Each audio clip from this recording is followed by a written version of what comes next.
बिस्मिल्लाहिर्रहमानिर्रहीम। अस्सलाम वालेकुम। मैं हूं अदील वड़ाइच। पाकिस्तान तहरीक इंसाफ़ की हुकूमत को अभी 2 साल का अरसा भी नहीं हुआ कि हमने उससे हिसाब मांगना शुरू कर दिया है। और हमने जो इससे हिसाब मांगना शुरू किया है वो इस तरीके से शुरू किया है जैसे उनका वक्त जो है वो 5 साल पूरे हो चुके हैं, हुकूमत ने अपनी मुद्दत पूरी कर ली है। और मैं समझता हूँ कि इसकी कसूरवार ख़ुद तहरीक इंसाफ़ की हुकूमत के अपने रहनुमा हैं, जिन्होंने इसी डी चौक में खड़े होकर वो मयारात तय किए जिनका रियलिटी से, ग्राउंड रियलिटी से कोई ताल्लुक़ नहीं था। और जब वो हुकूमत में आए तो उन्हें पता चला कि असल में सूरत हाल क्या है। हम जो बात करते थे ऐसा मुमकिन नहीं है।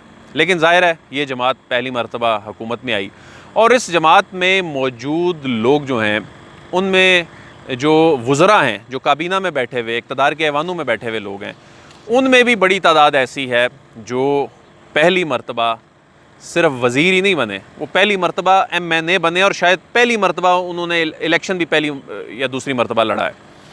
तो ये वो लोग हैं जो हुकूमत में आने के बाद भी ऐसी स्टेटमेंट्स दे रहे हैं जिसकी वजह से सियासी जमातों जिसकी वजह से हुक्मरान जमात को आए रोज़ सुबकी का सामना भी करना पड़ता है। हालिया बयान ही उठाकर देख लें ज़रताज गुल साहिबा का, जिनकी स्टेटमेंट इस वक्त इक़्तिदार के ऐवानों में मजाक बनी हुई है और सोशल मीडिया पे इस वक्त ट्रेंड्स चल रहे हैं। उसकी वजह यह है कि वो सियासी विज़न और ये सारी चीज़ें जो एक सियासी एक्सपोयर है और क्या बात कहाँ करनी है, इसके लिए ज़ाहिर है वक्त लगता है। और हुक्मरानों को जब हुकूमत करनी आ जाती है तो उस वक्त फिर उनकी हुकूमत का वक्त ख़त्म हो चुका होता है। बहुत से लोग ये समझते हैं कि पाकिस्तान तहरीक इंसाफ़ की हुकूमत का वक्त जो है वो ख़त्म हो चुका है और ख़ुद अब ये एक परसेप्शन है कि ख़ुद इमरान ख़ान ये समझते हैं कि जी हमने 6 महीने में अगर डिलीवर नहीं किया तो हमारे पास अब वक्त नहीं रह गया। तो आज मैं आपके सामने ग्राउंड रियलिटीज़ रखूँगा कि जो लोग ये समझ रहे हैं कि हुकूमत जाने का वक्त जो है वो करीब आन पहुँचा है, ये अपने शायद वक्त पूरा नहीं कर सकेगी क्योंकि ख़ुद हुकूमत के अपने वज़ीर ये समझते हैं। फवाद चौधरी का जो recent interview voice of America को उन्होंने सुहेल वड़ाइच साहब को दिया, उसको बुनियाद बनाकर फिर 2-3 दिन से मुख्तलिफ़ तज्ज़िये होते रहे। एक बड़े TV चैनल में एक बड़े तज्ज़ियाकार ने कल एक तज्ज़िया किया कि जी अगर इतनी ही सूरत हाल बेहतर है, अच्छी है, तो ख़ुद प्राइम मिनिस्टर क्यों 6 महीने का वक्त दे रहे हैं अपने वज़ीरों को। तो फवाद चौधरी ने कहा जी कि अंदरूनी लड़ाइयाँ जो हैं, अंदरूनी जो पार्टी के मसाइल हैं उसकी वजह से हम डिलीवर नहीं कर पा रहे, जिस पर वज़ीर-ए-आज़म ने हैरतबरहमी का इज़हार भी किया। तो आज वो ग्राउंड रियलिटीज़ जो हैं आपके सामने रखने जा रहा हूँ। सबसे पहले पार्टी में लड़ाइयों की बात कर लेते हैं जी कि एक तासुर है कि जी पाकिस्तान तहरीक इंसाफ़ में बहुत ज़्यादा अंदरूनी लड़ाइयाँ हैं। तो हुक्मरान जमात कोई भी होती है तो उसके अंदर अंदरूनी लड़ाइयाँ, रस्साकशी हमेशा होती है।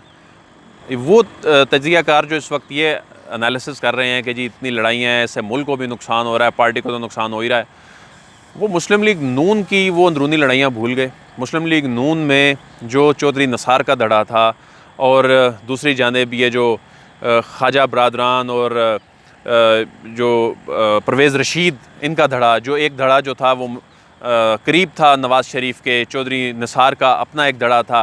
बल्कि इस हद तक पार्टी के अंदर इख्तलाफ़ राय पाया जाता था उस वक्त बड़ी बड़ी पॉलिसीज़ में कि नवाज़ शरीफ की अपनी पॉलिसीज़ को वहाँ बैठे तनकीद का निशाना चौधरी निसार जो हैं वो बना दिया करते थे। चौधरी निसार और परवेज़ रशीद की इतनी डिसलाइकिंग थी आपस में कि ये एक दूसरे को देखना पसंद नहीं करते थे, एक जगह बैठना पसंद नहीं करते थे और कई मरतबा बड़े बड़े फोरम्स पर, बड़ी बड़ी मीटिंग्स में जो है वो इनका बड़ा सख्त किस्म का इख्तलाफ राय जो है वो सामने आया करता था।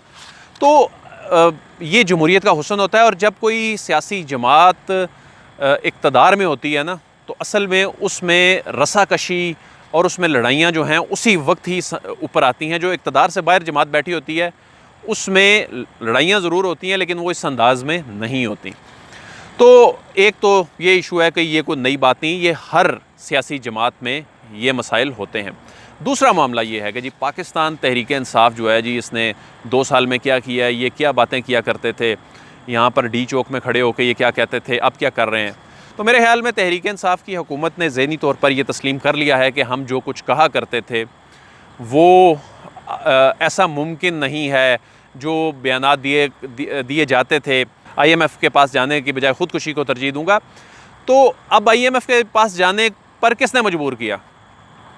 हुकूमत ने आते ही कोई मंसूबे या प्रोजेक्ट्स तो नहीं शुरू कर दिए थे जिसकी वजह से कर्ज़ा उनको लेकर आना था। और मसला ये था कि हमने बैरूनी अदायगियाँ करनी थी। किसकी बैरूनी अदायगियाँ करनी थी? जो कर्ज़े मुस्लिम लीग नून की हुकूमत ने लिए थे, जो कर्ज़े पाकिस्तान पीपल्स पार्टी की हुकूमत ने लिए थे, जो उससे पहले की हुकूमतों ने लिए थे, वो कर्ज़े वापस करने थे। वो कर्ज़े वापस नहीं करने थे तो हमने खुदा ना खास्ता डिफ़ॉल्ट कर जाना था, तो उसके लिए हमने जाना ही जाना था। तो यानी वो ख़ुदकुशी करना और ये सारी बातें जो हैं, ये बयानात की हद तक जो हैं वो तो हुकूमत में आने से पहले की जा सकती थी, लेकिन अब हुकूमत को आके अंदाज़ा हुआ कि ग्राउंड रियलिटीज़ जो हैं वो बिल्कुल मुख्तलिफ हैं।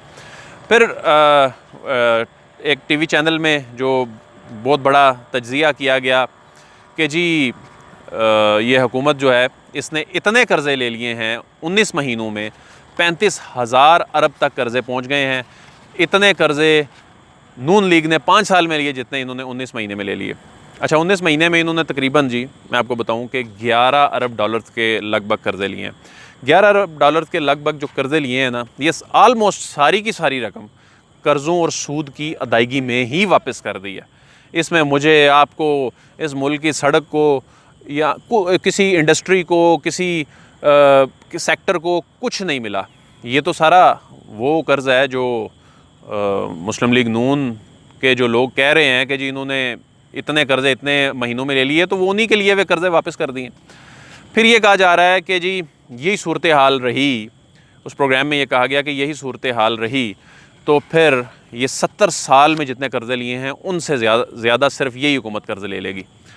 अच्छा, मुस्लिम लीग नून के दौर में भी जितना 5 साल में कर्ज़ा लिया गया था ना, वो 60-65 साल में जो कर्ज़ा लिया गया था उससे ज़्यादा था।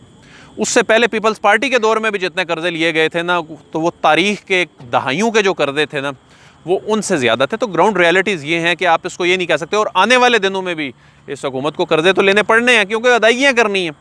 अपनी रेवेन्यू जनरेशन तो है नहीं है, तो जब अपनी रेवेन्यू जनरेशन उस तरह है नहीं है, वही हमारा टैक्स का सिस्टम, महसूलात का सिस्टम उसी डगर पे चल रहा है, तो फिर कर्ज़े ही अल्टीमेटली लेकर वापस करने पड़ेंगे। रिफॉर्म्स लेकर आएंगे, स्टील मिल को बेचने जाते हैं, 400 अरब रुपया साल का सिर्फ इन इदारों को चला जाता है। इतनी बड़ी लीकेज है। जो PIA को चला जाता है, रेलवे को चला जाता है। PIA को प्राइवेटाइज़ करने जाएंगे, उस पर अपोजिशन शोर मचाएगी, साथ पीपल्स पार्टी खड़ी हो जाएगी, खुर्शीद शाह साहब जाके वो पालपा के साथ जाकर खड़े हो जाते हैं। उसके बाद स्टील मिल की प्राइवेटाइजेशन की बात हुई है, तो इसमें मुजाहरे शुरू हो गए, वानों में बातें शुरू हो गई।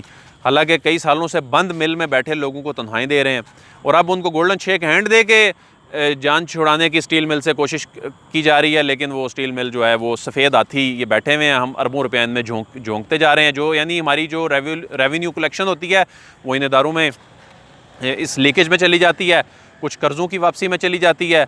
और यानी हमारा जितना बजट होता है उस बजट का 40% जितनी जो अमाउंट है ना, वो हम कर्ज़ों में दे देते हैं। यानी ये कहना कि जी इस हुकूमत की पॉलिसियों की वजह से मुल्क की इकॉनमी तबाही की तरफ चल रही है, तो ये किसी हद तक तो बात हो सकती है कि इनकी पॉलिसीज़ में कई सुकम होंगे, लेकिन ये चीज़ नून लीग भी करती आ रही है और यही चीज़ पीपल्स पार्टी भी करती आ रही है, और उसी का खमियाजा ये हुकूमत भी भुगत रही है, हम भी भुगत रहे हैं, आप भी भुगत रहे हैं। और अब ये सवाल कि जी इनको चलता कर दिया जाए, अगर ये चले जाएँ तो इनकी जगह कौन आएगा? इस वक्त जब मैं आपसे मुखातिब हूँ, मैं बात कर रहा हूँ इक़्तिदार के ऐवानों के सामने खड़ा होकर, इस वक्त तक अभी तक पाकिस्तान में कोई अल्टरनेट मौजूद नहीं है जो इमरान खान की हुकूमत को रिप्लेस कर दे, रिप्लेस करके यानी इससे को बेहतर अंदाज में को टीम ले आए। मसलन कौन से टेक्नोक्रेट कहाँ से ले आएंगे? यही हफीज़ शेख लोग आएंगे। अगर आप को ऐसा कौमी हुकूमत को सेटअप या ऐसी को बात भी करें तो इन्हीं लोगों को लाकर इन्हीं से ही आपने बजट बनवाना है। और दूसरी बात ये कि आप जी अगर मुस्लिम लीग नून को जी ये कुछ लोगों की ये ख्वाहिश होती है जी अब मुस्लिम लीग नून का चांस बन जाएगा, ये हो जाएगा, कोई शहबाज शरीफ शायद कोई रेवोल्यूशन ले आएंगे, तो ये उन्हीं का किया दर है जिसकी वजह से 11 अरब डॉलर के कर्ज़े लेकर जो और सूद समेत वापस किए हैं और कुछ भी नहीं मिला, बस और कर्ज़े ले लिए। सिर्फ इस वजह से लिए गए, इन्हीं लोगों ने कर्ज़े लिए हुए थे। तो ये लोग जो हैं ये आकर क्या कर लेंगे? पीपल्स पार्टी क्या आकर कर लेगी? कोई ऐसा नया सेटअप कहाँ से बंदे बाहर से कोई अमेरिका से उनके को माहिरीन मुआशियात ले आएँ तो तब भी मुझे नहीं लगता। उसकी वजह है कि टैक्स तो फिर भी आपने और मैंने ही देना है, और मैं और आप तो टैक्स देने के लिए तैयार ही नहीं है। तो ऐसी सूरत में वो जो बेहतरी आप हुकूमत से एक्सपेक्ट करके बैठे हैं, मैं एक्सपेक्ट करके बैठा हूँ, वो बेहतरी कोई भी आकर बैठ जाएगा तो ये रातों रात मईशत ठीक होने वाली नहीं है। उसके लिए ज़ाहिर है बैसियत को, मुझे, आपको, हमारे ताजिर को, हमारे सरमायाकार को इसमें किरदार अदा करना होगा। लेकिन जो हुकूमत के करने का काम है, जो कि मैं समझता हूँ कि इसको अब तक कर गुजरना चाहिए था, वो ये था इंडस्ट्रियलाइजेशन। हमारी जो सनतें हैं उसको इस्टेब्लिश करने के हवाले से। और ये जो कोरोना की सूरत हाल है, इसमें तो जब पूरी दुनिया से पूरी दुनिया का एक दूसरे से रब्ता जब मुनक़ता हो गया तो पता चला कि हम तो कुछ भी नहीं बनाते थे, कुछ भी नहीं बनाते थे, हम तो सुई तक नहीं बनाते थे। फिर हमने मास्क बनाने शुरू कर दिए, सैनिटाइज़र बनाने शुरू कर दिए, हमने वेंटिलेटर बनाने की तैयारियां शुरू कर दी। ये खुशाइंद बातें हैं, लेकिन मैं समझता हूँ कि इसमें इंडस्ट्री को इस लेवल तक ले जाना चाहिए कि हमारी एक्सपोर्ट्स बढ़ जाएँ। हमारी जब एक्सपोर्ट्स बढ़ जाएंगी तो हमारे बहुत सारे मसाइल जो हैं वो हल हो जाएंगे। जब हमारी इंपोर्ट्स कम होंगी, हमारी एक्सपोर्ट्स बढ़ेंगी, तो हमारी इकॉनमी तभी को बेहतरी की तरफ जा सकती है। लेकिन उसमें भी बड़े मसाइल हैं। कहाँ से इंडस्ट्री लगाएंगे जी? बिजली इतनी महंगी है कि हमारे से गैस ही पूरी नहीं होती, हम गैस ही नहीं पूरी दे पाते इंडस्ट्री को। तो इन सारे मसाइल को रातों रात हल नहीं किया जा सकता। इन सारे मसाइल को हल करने में वक्त लगेगा। और ये जो कहा जा रहा है कि जी बस हुकूमत के जाने का वक्त आ गया है, हुकूमत के और इमरान खान साहब ये जो खुद कह रहे हैं 6 महीने का वक्त है। अब इमरान खान क्या कहते हैं कि आपके पास 2 साल का वक्त है, क्योंकि 2 साल तकरीबन वो उनके पूरे होने वाले हैं और तकरीबन चौथे साल में तो हुकूमत के हाथ से गेम निकल चुकी होती है। इलेक्शन की तैयारियों में हुकूमत की पार्टी जो है वो जा चुकी होती है। तो उन्होंने 6 महीने का टाइम देना था ना। उन्होंने ये तो नहीं कहना था कि आपके पास 2 साल हैं, 2 साल में कर लें, उसके बाद देख लेंगे आखिरी साल में। तो इस चीज़ को जो इसकी जो तशरीह की जा रही है वो बिल्कुल गलत की जा रही है। तो ये वो ग्राउंड रियलिटीज़ थी, मैं समझता हूँ कि आपके साथ शेयर करना चाहता था। अदील वड़ाइच को इजाज़त दीजिए, आपसे फिर मुलाकात होगी। अल्लाह हाफ़िज़।